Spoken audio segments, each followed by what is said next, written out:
So we're going to go on to our next talk now, and that is from Anne from Australia. This is a video from our recent, or the WDI webinar in Australia. Anne talks on activism and good ways to challenge the gender identity industry. Would you like to introduce yourself and give us some details of your involvement in advocating for women's sex-based rights? I'm not in any way professionally or in an ongoing basis involved with women's rights. I'm a lifelong feminist and I bring that with me to everything I'm doing in life, And I am one of the communities, I hate that word community, but I'm one of those people that are part of the alphabet soup, to which Kit alluded earlier, people who are being completely sidelined and are not being heard at all in relation to women's sex-based rights. So that has sort of woken me from my slumbers and dragged me out of my cave to seek public involvement in this issue. What made you first realise that transgenderism is a threat to women's rights? Well, I'd always, in a sense, realised that due to the work of groundbreaking feminists back in the 1990s, people like Sheila Jeffries springs to mind, as does Julie Bindel. So I sort of had an appreciation of the misogyny and the extreme stereotyping that was frequently involved in all the dialogues around that issue. So, and I'd also read that wonderful groundbreaking work by Janice Raymond, written in 1979, all those years ago, The Transsexual Empire. So I have absolutely no excuse for not being aware of this subject. But what happened was, I thought it was something very fringe and very arcane. In fact, I wondered why my sisters were spending so much time on what appeared to be, you know, such a very minor subject. And what really made me sit up and notice was when I began to read in the press that governments across the world were beginning to bring in this absolutely bizarre notion of gender self-ID, that it could be written into law that men or women could simply proclaim themselves to be the opposite sex and get that recognised in law. Well, all sorts of alarm bells just started to ring very loudly at that point. But even then, I didn't see it. I still thought, oh, only a couple of places are going to be mad enough to do that. So we can see here why it's difficult for the general public to get an appreciation of the scope and the gravity of this issue and how multi-headed a hydra it indeed is. So I didn't peak once. I've been ascending higher peaks the more I find about this particular subject. Can you tell us about the opposition that you've met and how this has impacted you? I think I've probably had very similar experiences to anyone that sort of takes this subject on. Any political criticism at all that is mounted of initially the LGBT lobby, and then as that lobby began to accumulate more and more alphabets on it, the TQ and all the pluses, it has successfully positioned itself as a wonderful civil rights movement that no one in their right mind could possibly have any objections to. Well, I think the audience of this program has plenty of objections to what is being said and done in the name of trans activism.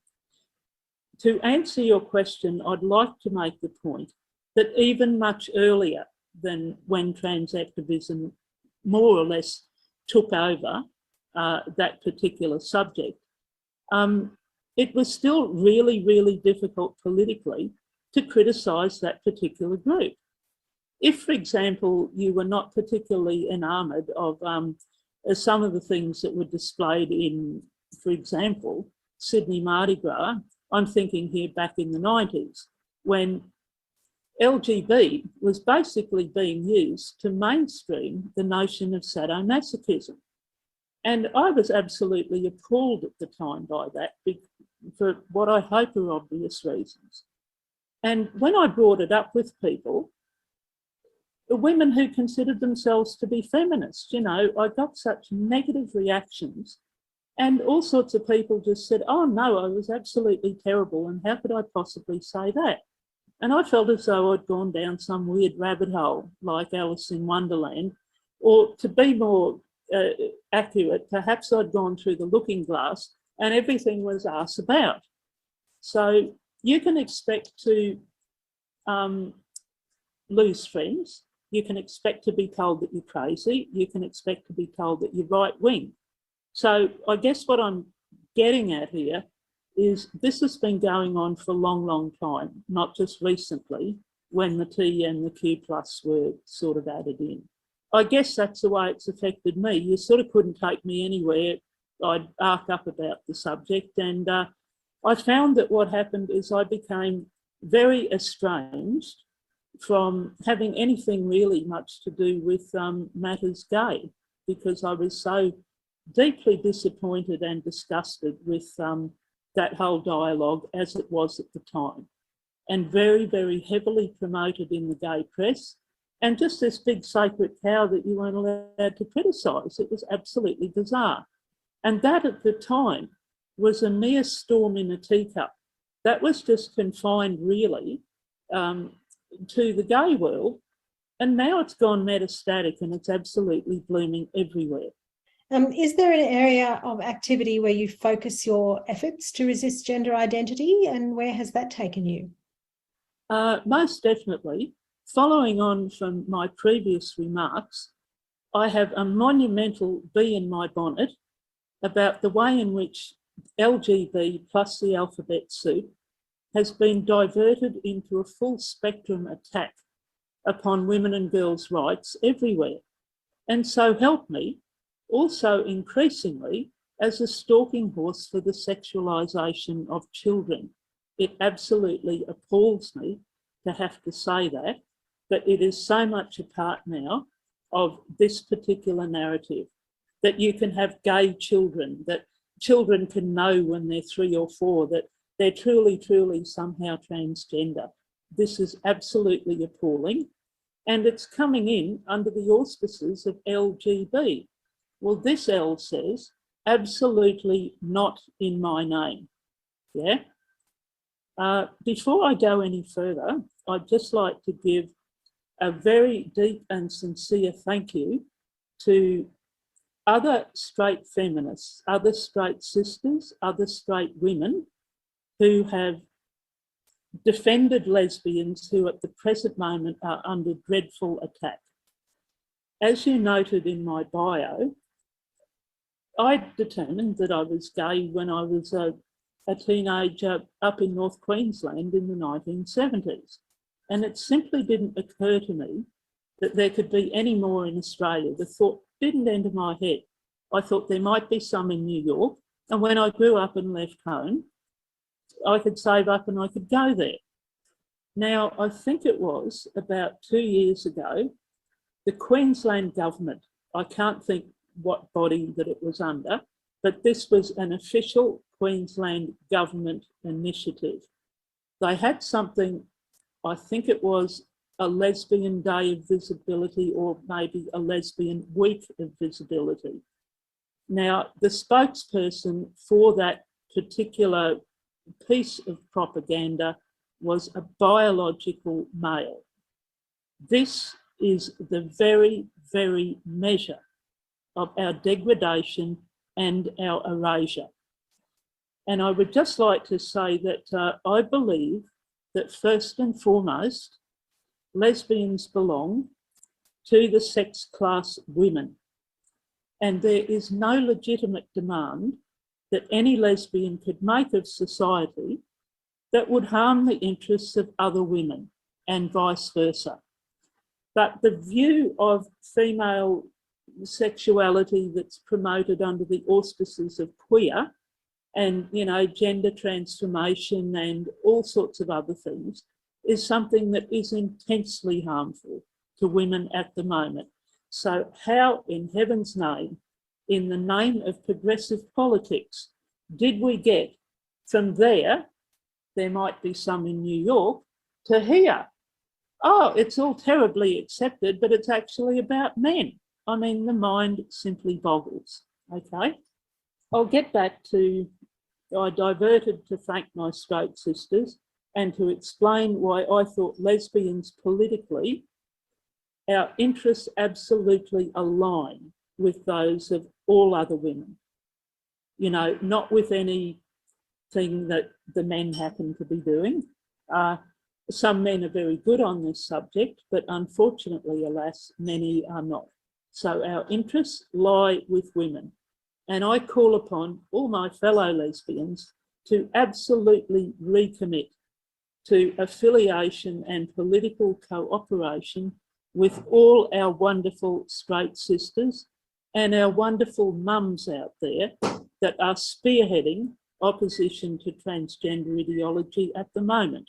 We have to join hands with them, yeah?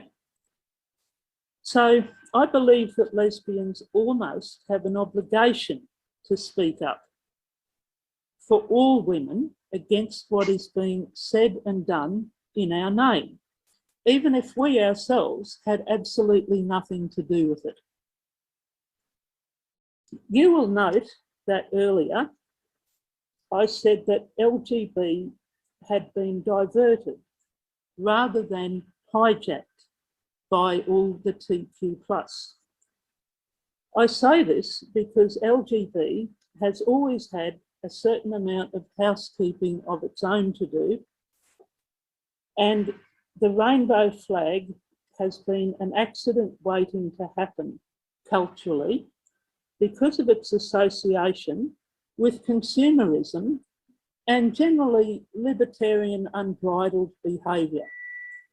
It started out as a demand for legitimate human rights for gay people, for homosexuality to be decriminalised, for violence against us, both the men and the women, to be taken seriously, for young gay people to be left to their own devices, to grow up without persecution. That was what the gay movement originally started out as. And as time went on, a whole lot of other associations began to be added to it. So what this led to, I believe, was generally on the part of the public, a lot of support for gay rights that perhaps wasn't really support. What do I mean by that? I call it perv by proxy. Pretty well anyone can take a literal or metaphorical walk on the wild side in the rainbow tourist destination. They can vomit and litter and worse in the main drag, and then clear out, leaving the ratepayers to clean up the mess and pick up the tab. So I'm trying to divorce the concept of LGB rights as civil rights from all the accretions of excessive behaviour, of consumerism, of mindless promiscuity and things like that, that have kind of accreted to it. And I would like to give encouragement to other people, especially to feminists, to not feel afraid that there is something anti-gay about criticising those negative aspects that have come into the movement and which have now been completely and utterly taken over by T and Q and various other forms of fetish. Okay? So I'm going to read out here. LGB has always been a sitting duck for appropriation by perv because there was never any real profound objection to perv on the part, unfortunately, of many of the men who see unbridled access to all and any whole as their birthright, supported then as now by their admiring ladies auxiliary, both straight and lesbian. So I am a grown-up and I want the rainbow given back to children, as well as the mermaids and the unicorns. I believe that its LGB use was always juvenile and dubious, and regarding all matters LGB, we need a few grown-ups in the room. So what I shall do now is read out something that I took off the internet that was written by a gay man. And I read this out to you to give you a perspective from a gay man who is basically saying something very similar to me, to illustrate that gay people in general are not necessarily inherently all for the sort of brainless libertarianism that is popularly associated with LGBTQ+. This man made me aware of the sexualisation of gay children because he got on the internet and he was very keen to say that there is no such thing as a gay child. And it just sort of hit me. I thought, of course there's no such thing as a gay child. There are gay teenagers, because that is when you become a mature sexual being and begin to think about these things. So we have a whole narrative about, you know, gay children, trans children. It's appalling. This is what John has to say. Remind me, Janet, if I'm running out of time, please. I'm afraid that was always where pride was going to end up. It could never have been about inalienable rights for long. Why are some people surprised that a movement about pride inherently attracts narcissists, fetishists, perverts, and creeps, when it is precisely that environment that allows them to publicly express their pride at being as effed up as they are? Every opportunity is a chance for them to push society's limits and boundaries that little bit more. The trans garbage, I'm quoting, was inevitable. Yet, when you raise the point with some same-sex attracted people who claim never to have had anything to do with it, they will rush in to defend it and cry homophobia. Are people really so blind as to how indoctrinated they are by this shite? Maddening. You would think that its enablers would realise what they've done and contributed to by now, but no. So this man feels as frustrated as I do. In the meantime, he continues, actual gay people who simply want to have normal lives are still being persecuted in backwards societies. I guess they need pride, right? Oh wait, silly me. Pride and the rainbow flag ideology are what extremist governments conflate gay people with, especially when they talk of the harm it does to children. Can you effing blame them? I can't. Thank you, John. What are the next steps for you, Anne? And do you have any suggestions for the attendees? The first suggestion that I would have for the attendees is that our immediate political problem is to halt or reverse gender self-ID in whatever country and in whatever stage it has gotten to, because this is the primary instrument of the destruction of women and girls' rights. So that's the big one, the absolute number one. I think everything else comes second to that, and it is very much a tactic for women in each country to consider what measures they need to take or be forced to take to bring that about. Now, that leads me to the next point, that just talk to this meeting in very general terms about a couple of things that left-wing women tend to trip up on a little bit, in the current climate in which we find ourselves, because we just simply can't get heard anywhere. We can't get published anywhere. We lose our bank accounts, for goodness sake.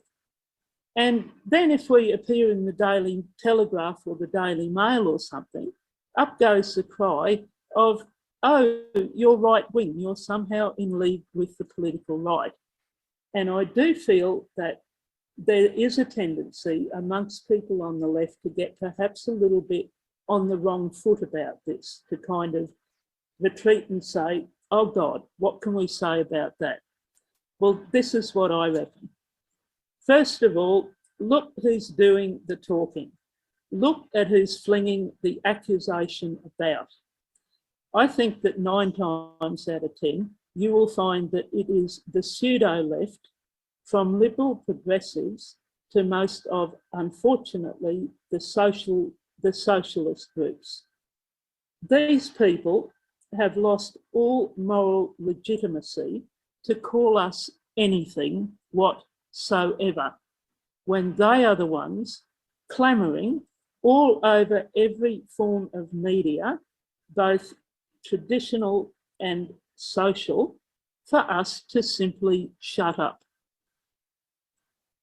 So the thing that we would have to worry about is, are we in fact being drawn into being, well, not quite being right-wing, but in somehow facilitating right-wing agendas by appearing with groups to speak or to put our point of view across, where we may not really agree with them about very much else particularly.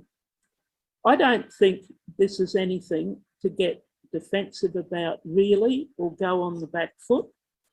The main thing is that we preserve the integrity of our feminist message, and we don't water our message down to pander to the prejudices of, or to gain approval from, those groups that we're addressing.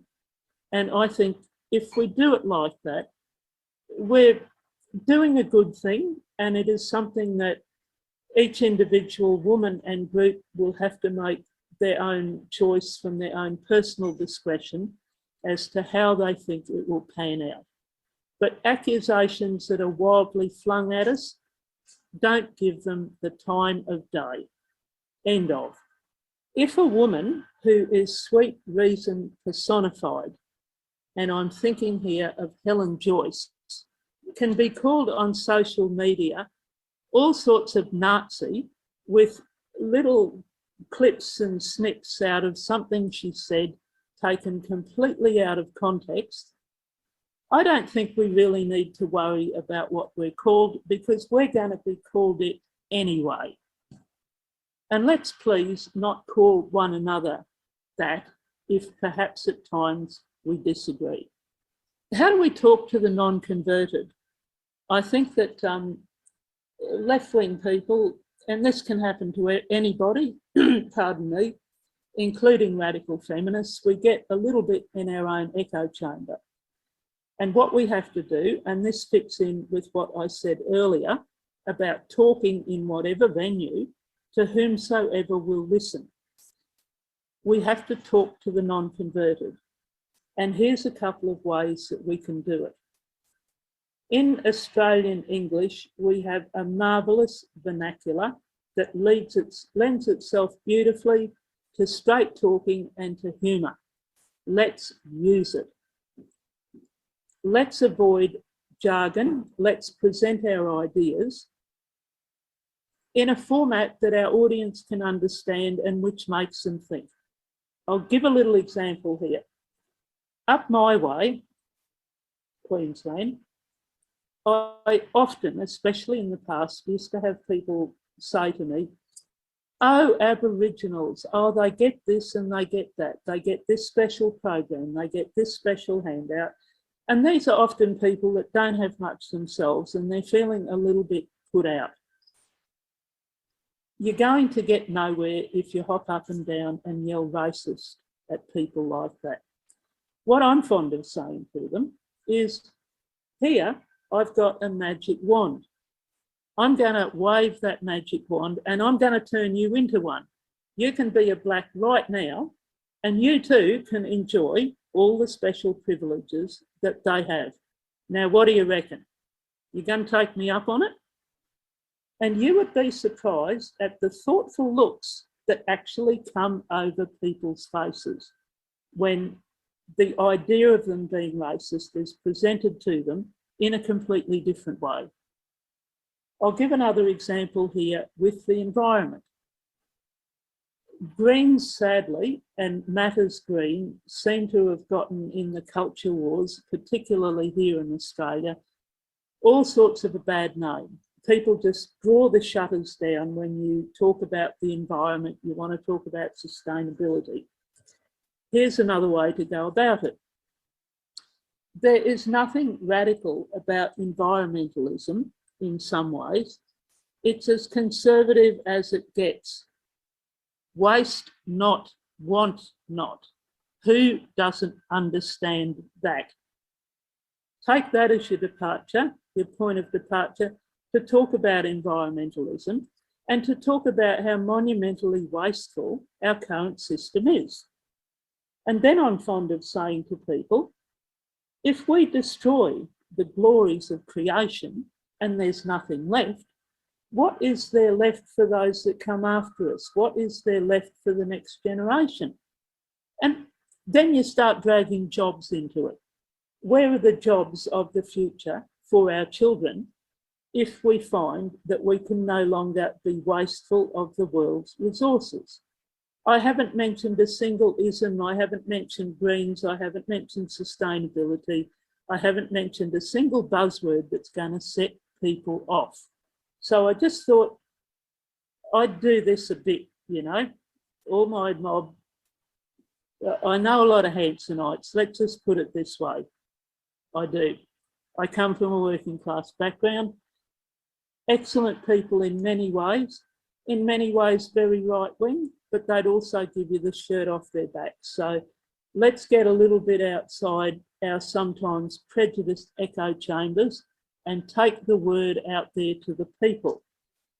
Trust in the decency and common sense of ordinary people, and do prepare to be quite often pleasantly surprised.